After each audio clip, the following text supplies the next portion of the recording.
Nigerian officials say the confirmed case is an Italian national who works in Nigeria and returned to Lagos from Milan, Italy, earlier this week.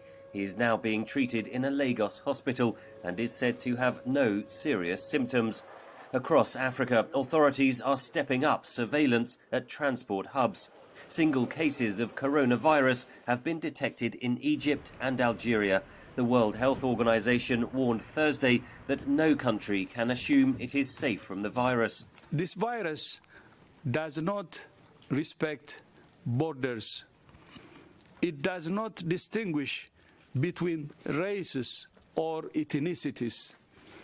It has no regard for a country's GDP or level of development. The point is not only to prevent cases arriving on your shores. The point is what you do when you have cases.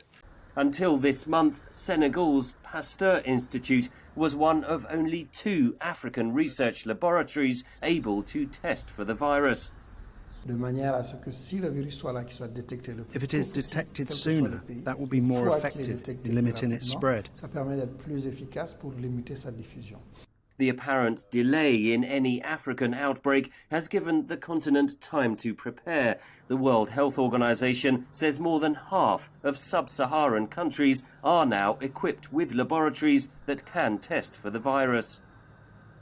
It's not as extensive as we need it to be, and the testing that's going on in countries isn't as complete as we'd like it to be, but the fact that we've been able to stand this up in relatively short amounts of time, I think represents progress.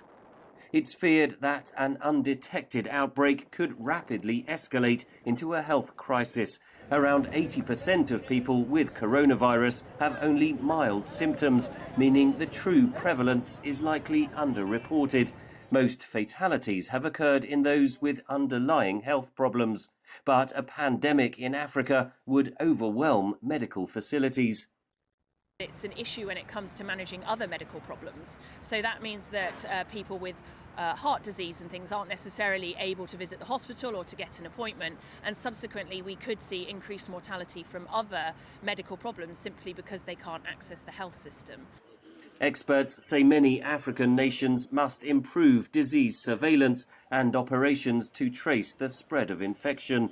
They also warn that in the event of a global pandemic, the international community must be ready to step in and help countries with weaker health systems. Henry Ridgwell for VOA News, London.